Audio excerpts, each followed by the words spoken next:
Now, yesterday we had some conversation here with some young gentlemen, two of them from the University of Nairobi. One was the head of public service, UN Students Association, Michael Soy, and the other one was the Secretary General of the UN Students Association, Ramesh Saxena. They took us through the ordeal that their young comrades are going through, particularly the first years. So we know that there's a new university funding model. And the university funding model is looking at addressing the issues that the universities have been having in terms of receiving funds from the government, and then also looking at making sure that there is equity in access to education. Those people who are extremely vulnerable should get as much support from government to go through university. And those are the ones who get a higher percentage of scholarship, a higher percentage of loan from the Higher Education Loans Board, and they pay the least from out of pocket, going on and so forth. But then there's no clarity on how you qualify for what. And so we said, let us bring the person who's in charge of this story, okay? The CEO of the Universities Fund, Geoffrey Monari, has been here before. He's back. Geoffrey, good morning. Good morning. How are you? Fine, thank you. Thank you for your invitation this morning. I'm glad to be here. Karibu sana. Yes. Karibu tena sana. Asante sana. The president Juzi said the day before yesterday, he was in Kabete, and he said to people, can you please explain this thing so that people stop misunderstanding? There's a lot of misunderstanding on the issue of the University and TVET's fund, okay? And the funding model. And I need guys to explain. It's good that you're here. Otherwise, kazi ingeenda.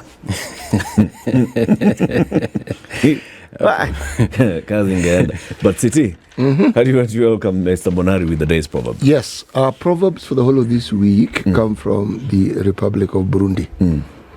A bird cannot know where the sorghum is ready unless she flies. A bird cannot know where the sorghum is ready unless she flies. What's your interpretation of this, Monari?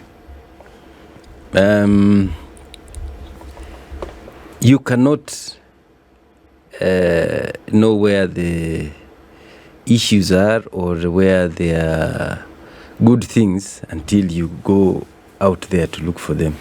True. Yes. Good things do not come to you. You have to go out there. Yes. You have to go get them. Yes.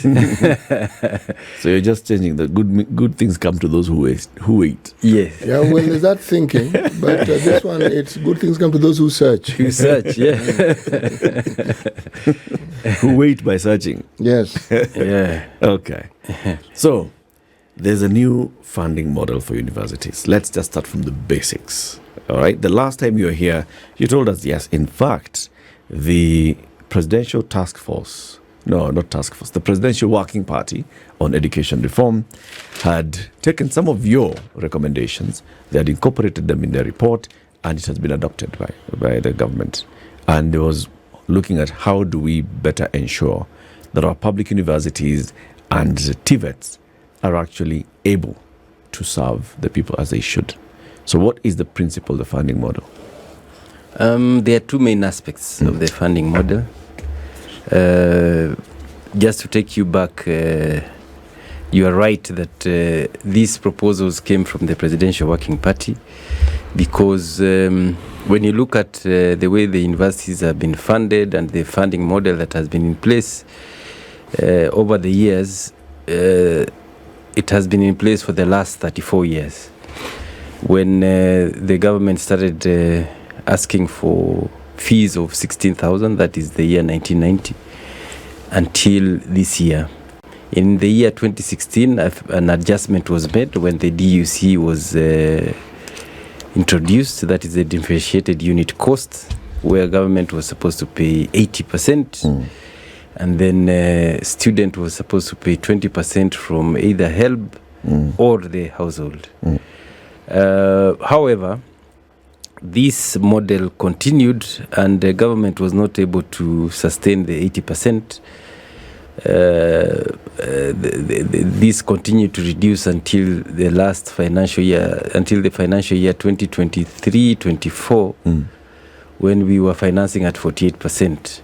So something had to be done. When we looked at the numbers, we realized that if we continued in this same trend, then we would be falling short to up to 21% in the year 2027-28.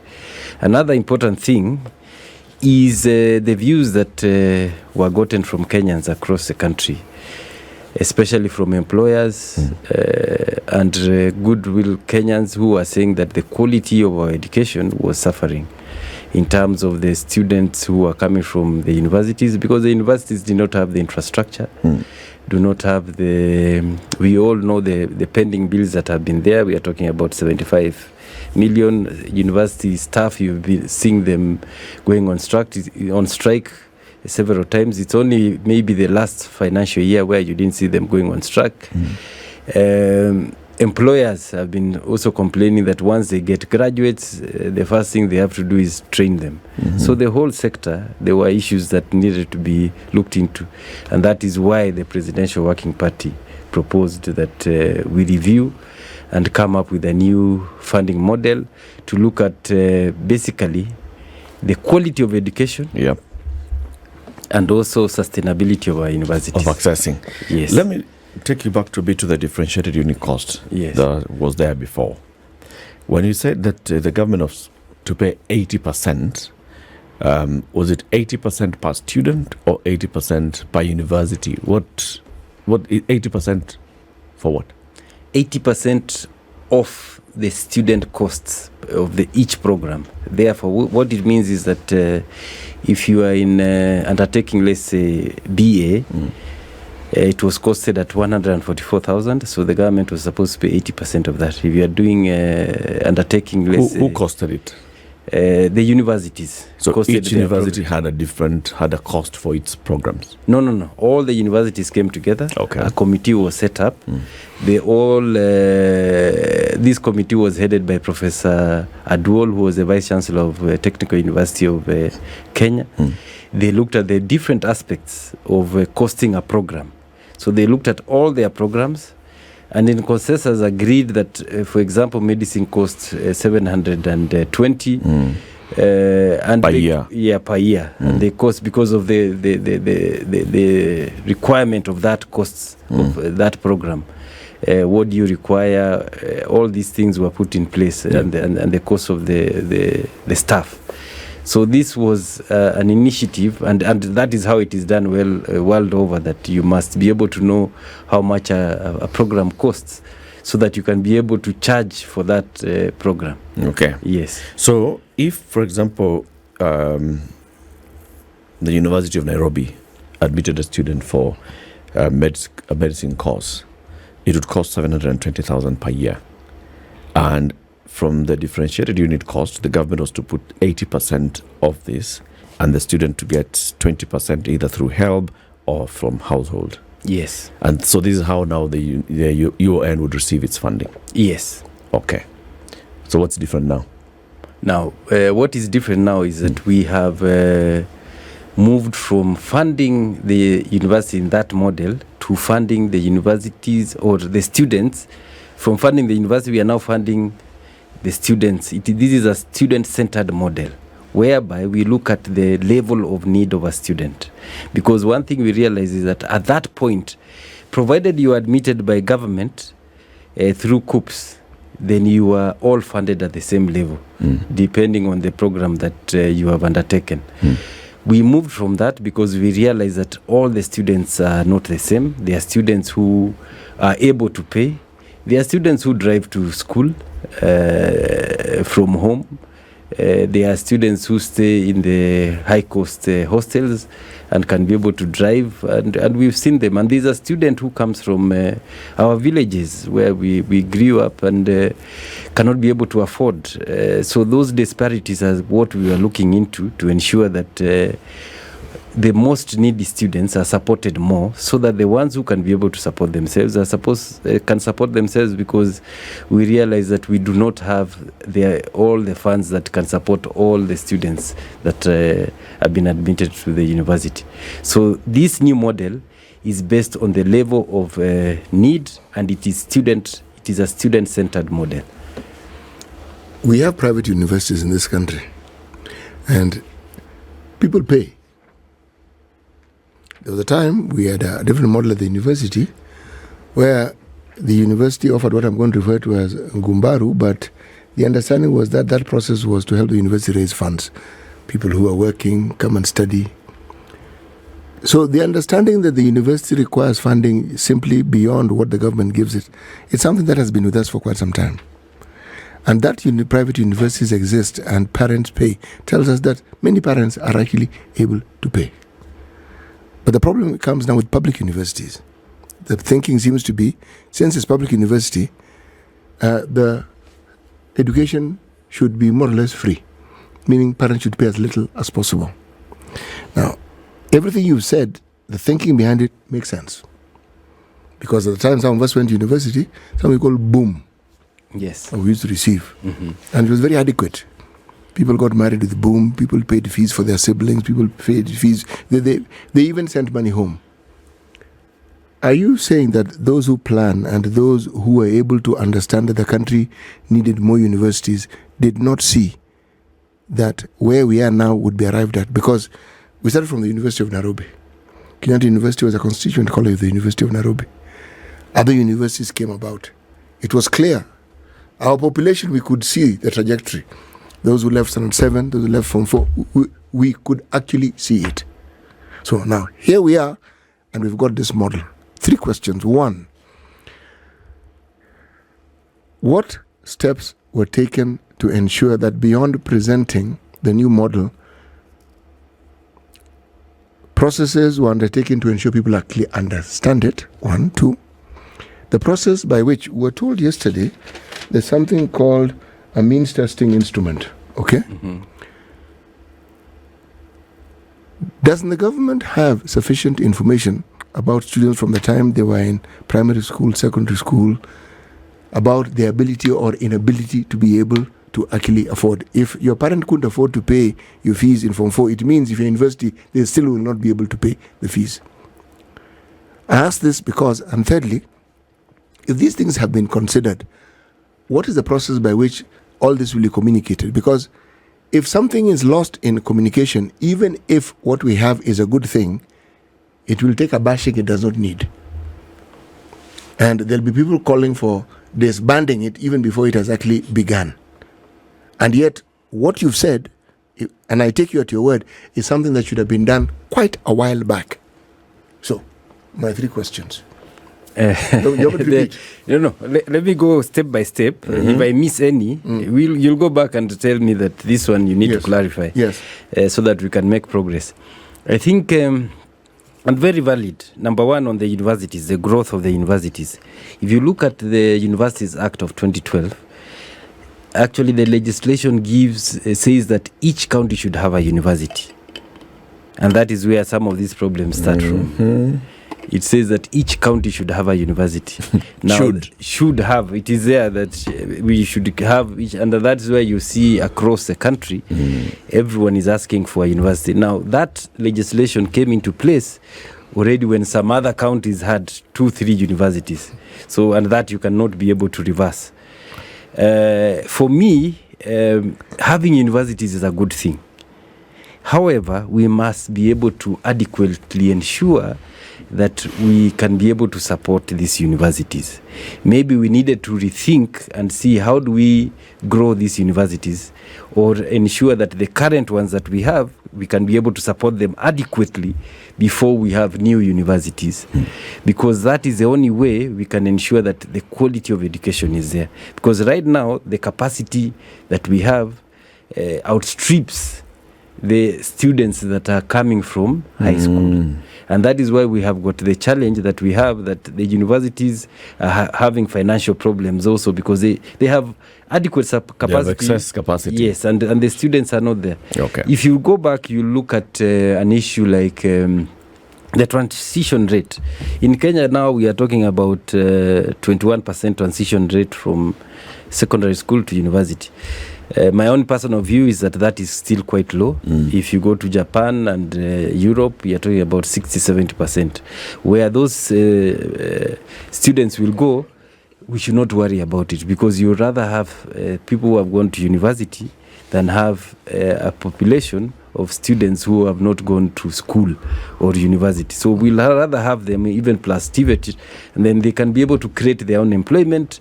And anyway, we are not creating human capital for Kenya alone. We are creating human capital for the world. I know sometimes people say that people should get employment, government should be able. Government's work is not to give you employment, it's to provide the climate for you to create employment. For you to get yourself a job. On the second issue of MTI, the means testing instrument is a tool that has been used by HELB for the past 25 years to get the needs of to know the level of need. This tool looks at the component of the family income, family size. It looks at persons, the marginalized, the people from marginalized areas, and it also looks at. I've talked about income. So family size, family income, marginalization, and the cost of the program is also put there. So that is what the MTI looks at. The MTI depends on the information that you supply as a student, and then that information is subjected to validation by the funding agencies. So that validation is done through, for example, KRA, where if you supply any information, then with an API we are able to check how much you have paid as taxes and how much you are able to earn during the last financial year. And that is how the MTI works. If you are not in KRA, there are other validators. For example, if you say that you are a person with living with disabilities, there is an API with the national body with the disabilities. The number that you give there will be checked, and that will be able to give you adequate marks to be able to give you the loan that you require. If, for example, you are in NHIF and we notice that you are paying a certain amount in NHIF, which means your salary band is within a certain range, even if you declared something else, then that gives us an indication that you did not give the correct information. So these validators are the ones that validate what you have given. So the first information or the first requirement is given to the student, or you are given the right to give us the right information. Then that information is then validated. However, being Kenya where we are, we notice that that information still has a lot of challenges, and that's why we go up and down, because as you rightly say, many Kenyans are able to pay fees in secondary school. When it reaches university, when they know there's money to be given, many have declared that they are not able to pay. And when you look at the way the forms have been filled, there's a trend that we noticed. If you go to a certain area, let's say where I come from, most of the forms will be filled in the same way, because these people take to the bureau. The bureau has got a form which they now use to fill. And when you analyze later, you realize everyone earns the same amount. And so these are some of the challenges we are facing. So, and there is no way everyone can be, for example, a single parent in one area. Everyone can be able to earn the same amount. The good thing where we are going as a country, and people don't realize that with the technology, it is very easy to find out. There's a lot more information that you can get with technology. I want to take a break, and then when we come back, we get deeper into this. First of all, explain the different funding bands, and then that instrument, take us through it clearly and slowly, because I think that's where the issues are. People who feel that they deserve to be in a certain band feel that they have wrongly been placed in another one. People who then look at their colleagues, who are their brothers, who are in third year, fourth year, and how much they're getting from HELB. And then you're saying that I'm only going to get 30% from HELB, and then I'm going to now start paying 40% out of household. You start wondering, how do I start paying 40% from household, yet my brother, or my sister is not paying that? you'll have to explain those ones, because those are the issues that are emerging as areas that need to be clarified. All right. Our guest this morning is Geoffrey Monari. Geoffrey is the CEO of the Universities Fund. This is the body that is responsible for taking all this money from the government, putting it together, scholarship, and sending money to universities for students. So when now we say that students are getting scholarships at a university, the person who is responsible for processing that is sitting here as our guest, and he has got to explain this new universities funding model and how it's working.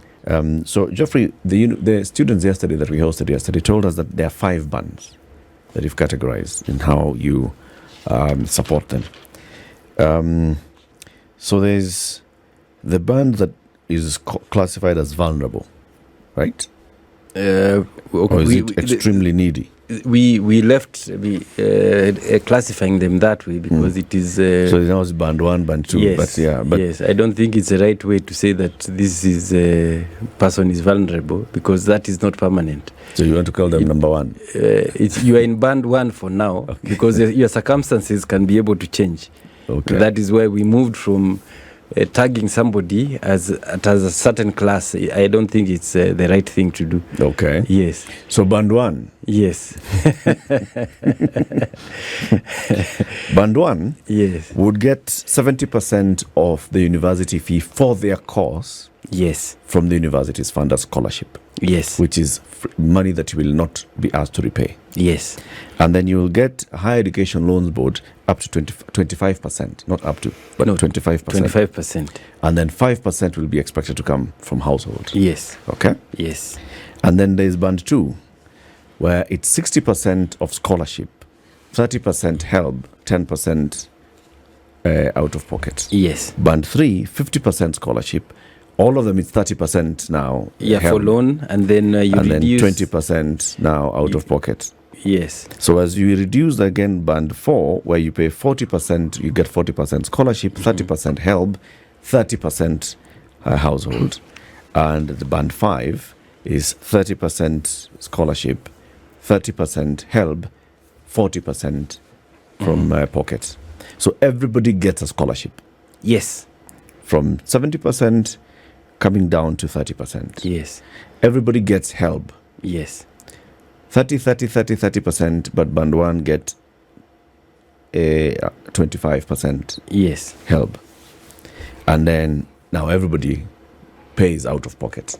Everyone pays out of pocket. But remember also there's upkeep loan, which you get at 60,000 band 1, 55,000 coming down, 50, 45, and then 40. Yes. Is the lowest upkeep allowance that goes direct to the student's pocket. And it's a loan as well. And that is also a loan. Also, what is important, we can move away from the bands and look at the actual figures. Okay. Because people have been saying that this thing is expensive. And I want to take you through the actual figures. Okay. Let's go to, for example, BA. Okay. And this is the average cost, because as I told you, the public universities are accepted. The BA costs 122,400. Okay. You get a scholarship. If you're in band 1, you get a scholarship of 85,680. That one you'll never pay. Then you get a loan of 30,600. Then you'll get an upkeep of 60,000. The household will pay 5%, which is 6,000 shillings, 120 per year. Per year, which you can pay twice. That is about 3,000 shillings. Now, that's for band 1. That is for band 1. Okay. Which means a student can even use their upkeep to pay for the household contribution. They don't need to even ask their parents for any money. If you go to, I'm moving averagely now to the other courses, B.Ed Arts. Let's go to where are most students likely to find themselves in. Is it band 3, band 4, band 5? Before I go there, let me just go to BA Arts, because that's where the numbers are. Okay. BA Arts, most students want to do either BA Arts, BA Science. BA Science, which is higher than BA Arts, is at 244,800. You'll get a scholarship of 171,360, and then a tuition loan that is a loan of 61,200. And then upkeep of 60,000. The amount the family household is only 12,240. Okay. If I take you back to the old model, tuition was 6,000. On top of that, students were expected to pay some other charges, computer fees, all those things have been removed. Total amount on average per student was 50,000 to 60, depending on the university. And that's why we say that... So 50 to 60,000 yes, was what household was paying. Okay, Was let's say paying they're in- still paying. Those in... Yes, those in third, fourth years. Okay. That is the amount they are still paying. That is why I'm saying that this model is better than the previous one. So actually, now that you've done very well. So Yes. let's compare third year, fourth year taking BA Yes. Science. Yes. And first year taking BA Science. Yes. Okay. How much is the parent of a third year BA Science paying today to the University of Nairobi? Ile pesa najua mimi nalipa school fees. You atalipa 60,000. 60,000 per Yes, year. actually University of Nairobi is about 60 to 70,000, but let's take 60,000. Okay. Yes. So 60,000 is what they're currently paying. Yes, and all of them will pay 60,000, irrespective of whether you come from a rich family or a poor family. Okay. All of them is 60,000. But now with with this funding model, Yes. how much is a student going to pay out of pocket for Out the of- same course in the same the same university course, in first year? Is 12,200. 12,000. 240. That is the most vulnerable. Okay. If you go to the case of If someone is in band 5, if he's in band 5, this person will pay 73,000. okay. Yes. So now it moves from 60 to someone finding themselves having to pay 73,000. That is the rich. This guy is driving to school. Okay. Yes. And I'll give you the numbers Okay. because So now let's come to the other question. Yes. Where is the majority? Which band carries the majority of students that you're funding? The majority of the students are in band 4. Okay. And these students are this last year they were 42%. These are 46,852 students. And if you were to look at how much they would pay, they will pay 55,000. From 60, From 60, they are paying less, they'll now pay 55,000. 55,000. And the HELB loan will be how much? Help loan here will be 55,000 also, because remember it is 30-30. Okay. Yes. So 55K will be HELB loan. 55. And remember they have an upkeep 55K will be out of pocket. And Yes. upkeep for this person is? 45,000. Is 45,000. Yes. And then the scholarship amount? We are giving a scholarship of 73,440. Okay. Free money. Okay. This is the first year taking BA Sciences. Yes. We gave an example, the University of Nairobi. Yes. Form 3, not Form 3. Year 3. Year Year 3, three. third year BA Sciences, who is not now in this university's funding model. Yes. Take me through each. So they are paying 60,000 out of pocket. They will pay 60,000 out of pocket. Okay. The government is giving a grant. Remember, we're also still giving that grant Yep. at 48%. Okay. In fact, it has gone lower to about 38 now this year.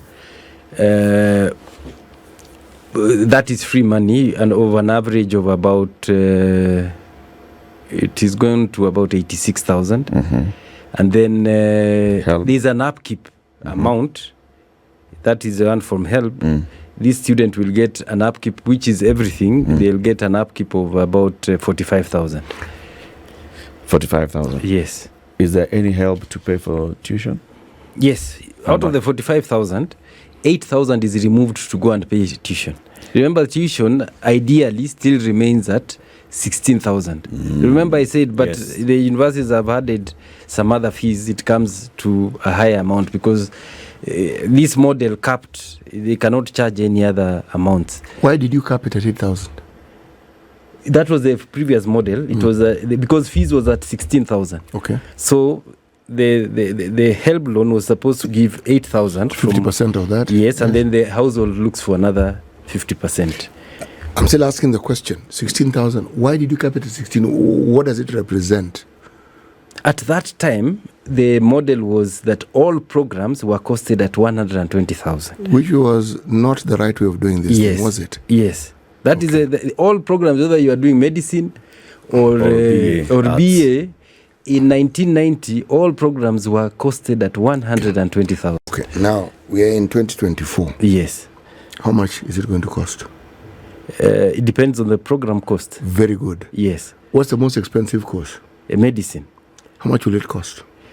Medicine is now costing at 612.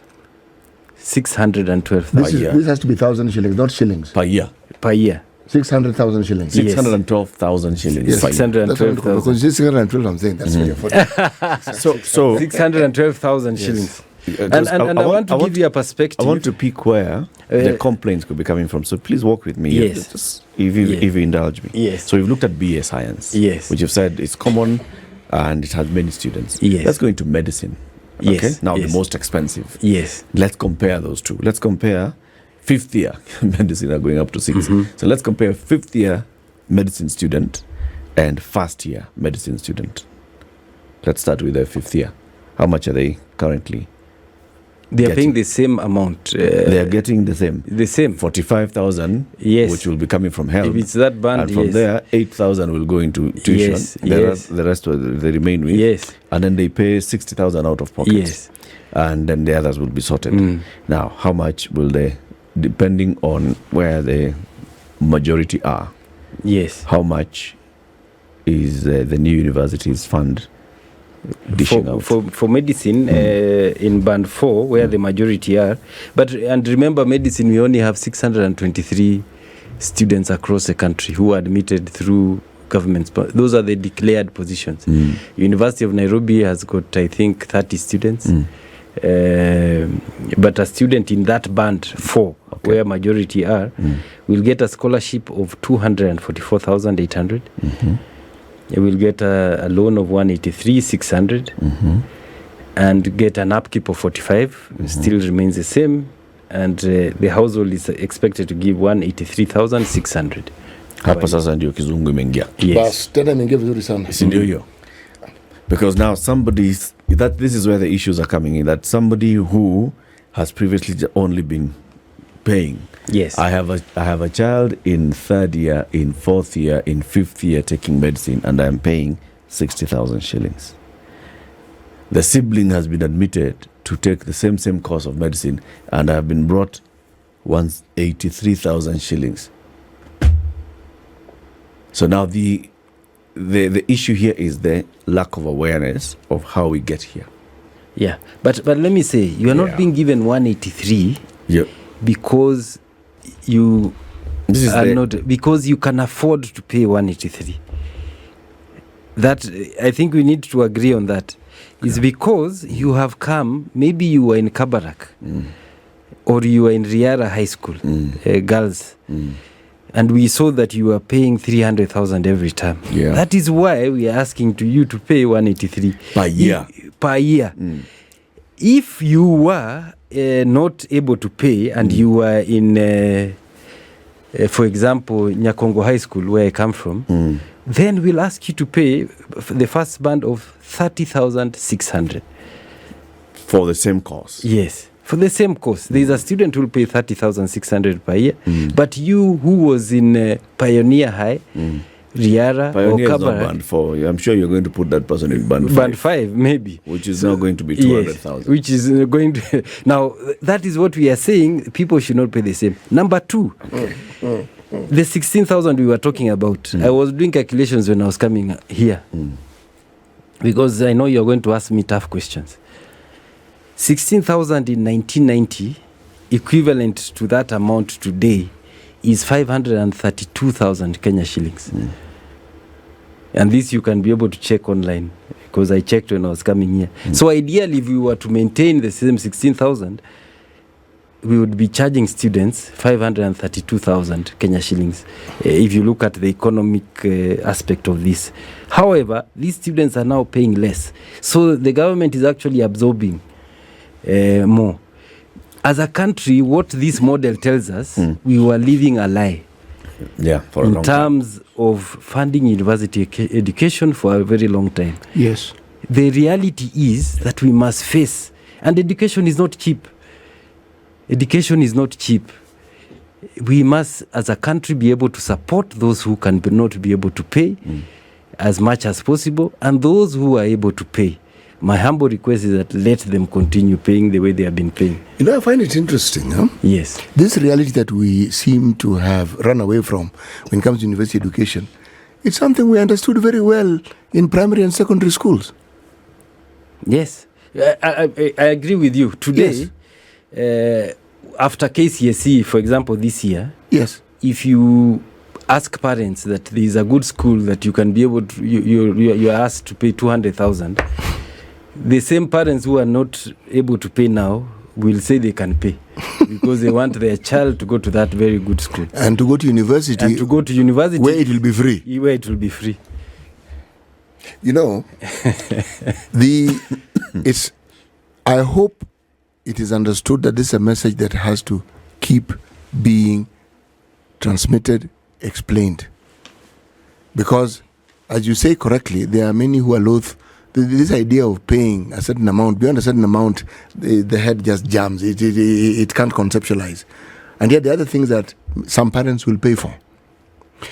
The understanding that brought about this particular matrix must have loopholes. What are the loopholes? There is no plan that doesn't have loopholes. If there are loopholes, the city, I'm sealing them. I will not want to give you what loopholes are there. Not loopholes of leaking. Yes. It's just, what are the downsides to it? Yes. There's positive, and then there are... And the positives are clear.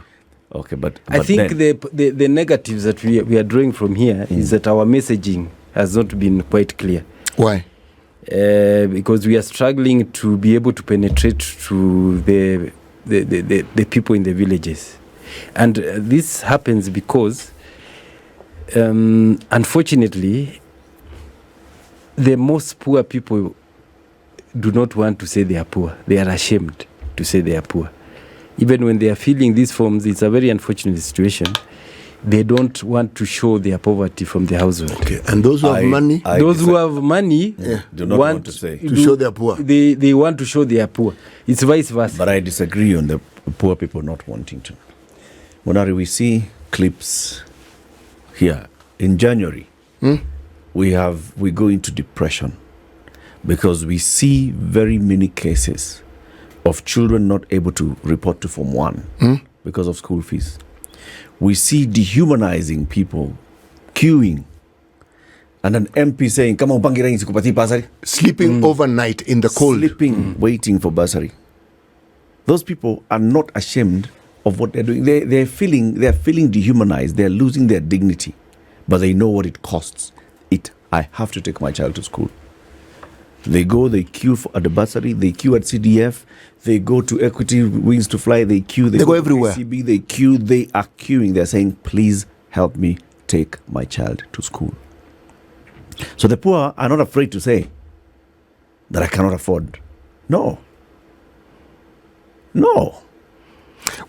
you're not able to reach them, and we see them here every year, January is coming. I ask you, yes. I just want to ask you, what makes you think that the people queuing are the genuine poor people? Because it doesn't mean that if I am going to queue, I am the most poor.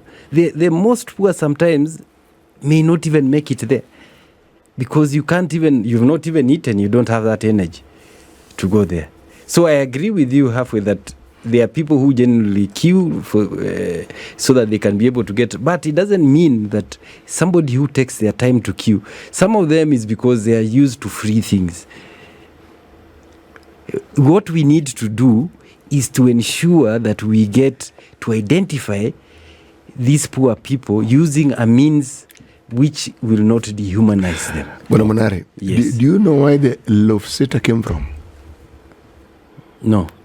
A love sitter. Yes, a love sitter. Your campaign. Do you know where it came from? Can you bit of statistics did their magic, and they figured that the poorest of the poor in this country live on 6,000 shillings a month. Yes. Okay? Now, we do have data of people who receive government bailout because they're in that. We know. Kenya Bureau of Statistics, it's a pity people don't actually consume their products. They go into very enormous details of many of these things. So we do know people who are poor. It's not that we don't know. Our primary schools tell us there's information, because many primary schools are in the rural areas. And so people know each other. We know so and so, we know this. It is known. Secondary school, the same. I was telling you when I was chairman of a board of management of a school in the village. So, you know, when someone tells you doesn't have money, you just tell him, "When headmaster, let me talk to that person." Yes. Because you know the person, chief, go and pay the money. You know very well you have the money. What are we saying? We are saying, much as there may be loopholes, the question is, have we explored and exploited all the avenues that clearly tell us who it is among our citizenry who need help? Because they exist and we know. We are actually working on that. I can tell you that the ministry has put in place various teams to be able to see how we can be able to perfect us establishing the people who are most poor. We are actually now even consuming KNBS data. Part of the MTI this year checks where you are coming from, the poverty index of that area. For example, if you are coming from Ndihia, if it shows it's the most poor, then we look at that person more favorably, because we know in that area the poverty people are predominantly poor. Yes. But however, how will you know that I come from Ndihia? Because when you fill the form, you indicate where you come from. And how will you know that I actually come from Ndihia? Because you attach your ID and it shows where you come from. I moved one. I got my ID here. No, but that's why I said we also have validators, because there are people who can come from here, but they are well off. That's so that will be the first line. If we don't find you, for example, in KRA, NHIF, then it validates that you have no source of income which is can be established. Not necessarily. Yes. But then I think this is where the issue is, Geoffrey, that there are very many people who feel that they belong maybe to band 2, but they've been placed in band 4. And just by going there, the cost for them has moved up by like 40,000. And that is what they were not able to pay in Form 4 when they were sitting their exam. Eric, they get into that disadvantage. Because what you're able to do very well with your science is you're going to be able to capture the band 5. Because the band 5, the one who was able, this is the school they went to, so most likely they have an income that is recorded that will attach to KRA, that will attach to NSSF, that will attach into this other, that will attach into the other. The one who's vulnerable will not feature in any of these platforms. They're almost invisible, some of them. Beyond the ID, you know very little about them. And then they don't know how to fill out the form, so they went to the bureau guy. The bureau guy just filled out the same way they filled for the other guy. So the person who should be in band 1 has been pushed into band 3, and they get disadvantaged. You have to think of the most vulnerable and how to identify first, not the richest so that you can punish them and bring them down, paying school fees, but the one who does not afford, and make sure that they don't miss out on education. No, there is always room for improvement, and we are taking. That's not a room, but that's a whole house. However, let me explain. let me explain. If a student is placed in a band which they believe should not be there is an appeal process. Last year we got 9,800 appeals, and out of that we successfully moved 4,000 students in various bands. I know there are people who moved from band 4, 500 of them, 574 to band 1, because initially they were not placed in the right band. So this process is interactive, and we are open to be able to get new ideas and see how we can be able. Our aim is not to punish people. Every day we want to place people in the right band, so that you are able to support yourself, or the government is able to support yourself based on your level of need. Let us remember, it is based on the level of need. We are not all equal. Yeah. Yes. A lot of awareness creation is needed, and we thank you for coming first today to clarify on this. We'll invite you again and again and again until everybody gets to understand. And then you also get to hear questions from people telling you their practical cases. Thank you. Geoffrey Monari is the CEO of the Universities Fund. He's been our guest. This is The Situation Room. the only way to start your day.